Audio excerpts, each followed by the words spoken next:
None of those, and we'll move on to the hearing of further submissions. First of all, Crusaders Limited Partnership, Hamish Reddick.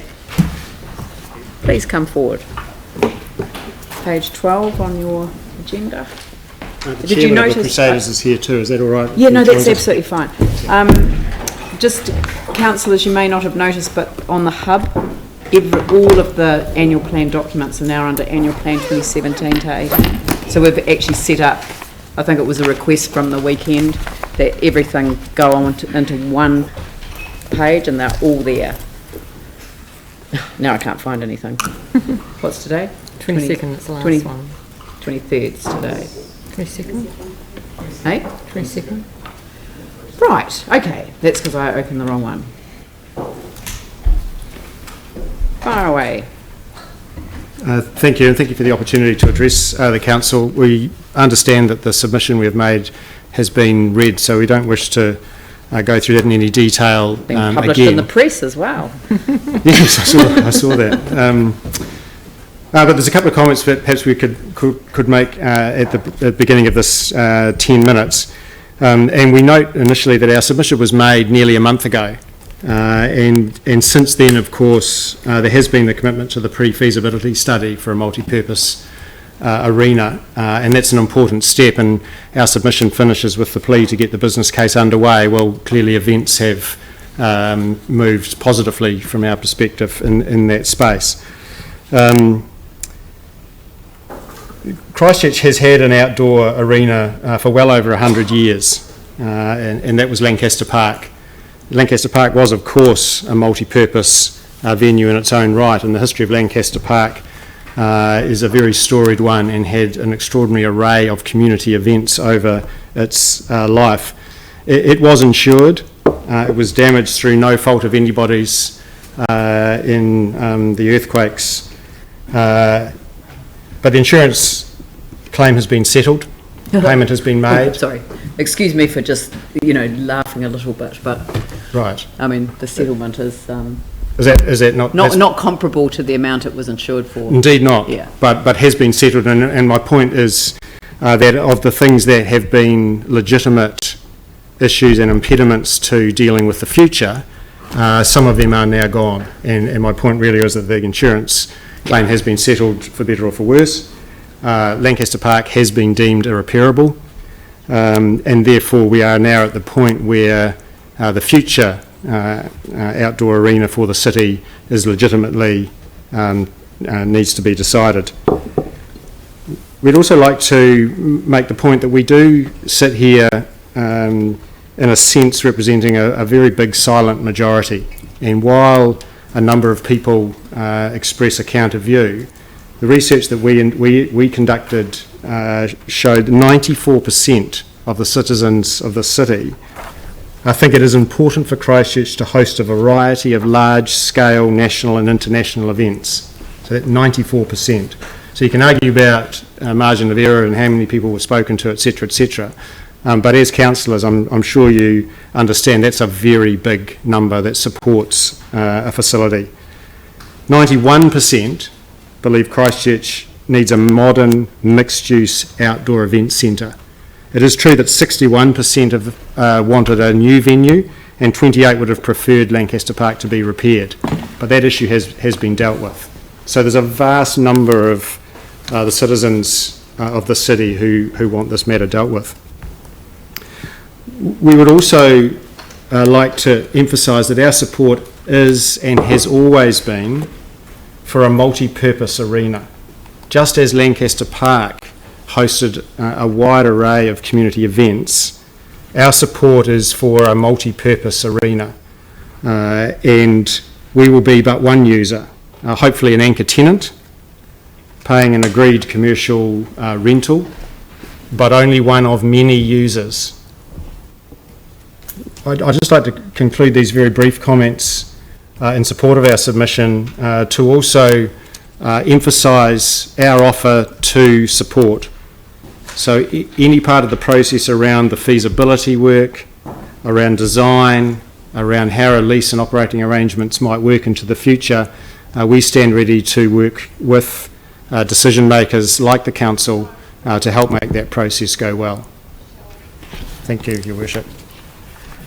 If I may just Yeah, add please. one or two comments, and Hamish has already stated it, but we've been very public in our stance, I suppose, that we'll do everything that we can as an organisation, that is Crusaders as a rugby organisation, to do what we can to help and support any business case work and come up with a model that will work well for our city.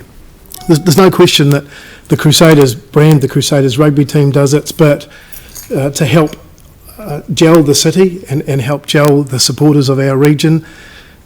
We're sure that in the future we'll continue to make the team work well, do what it can to continue to actually get people to come along to whatever multi-purpose arena or ground they're playing in.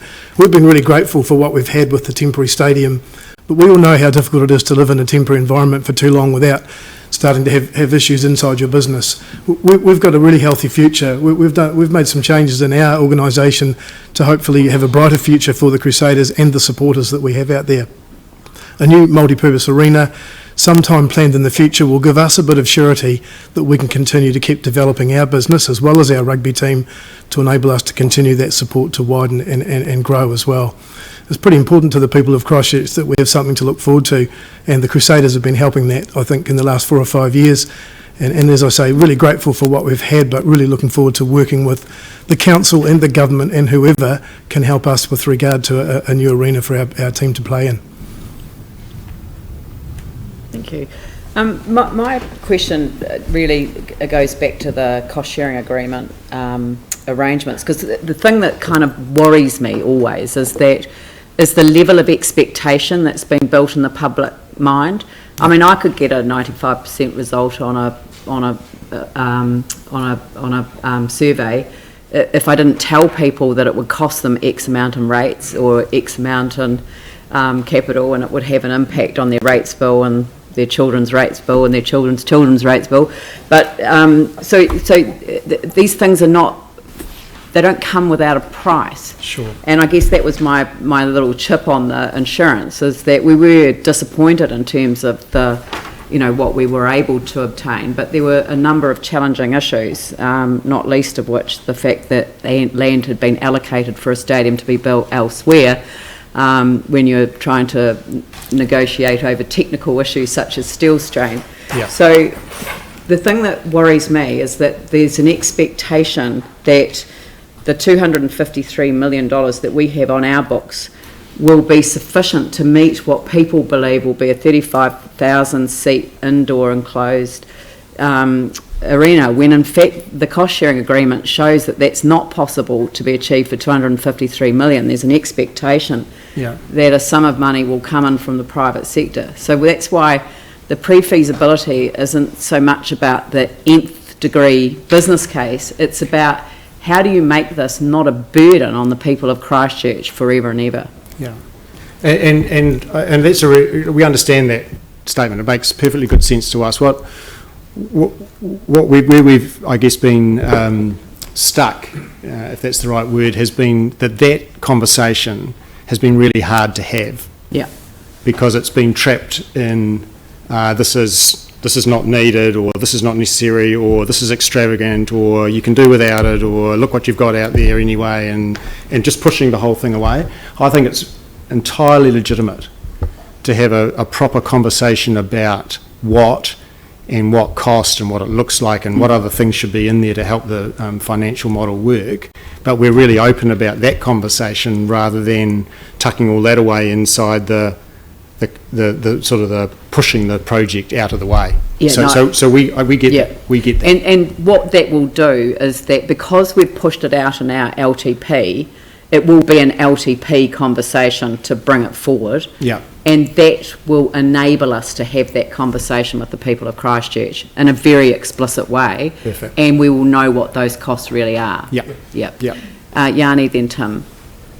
Thank you, and thank you for the submission. I was going to ask about, when in your survey, whether you'd asked people what their priorities were for the city rather than just the stadium, but I think the Mayor's already touched a little bit on that. So I guess at a high level, the government was supposed to do the business case, so that's beyond our control. That was what was in the cost share. They haven't done it. No, but that's because we pushed it out. So, in the so long-term there's plan, nothing, Yanni. as I understand it, that was stopping the government from doing that work.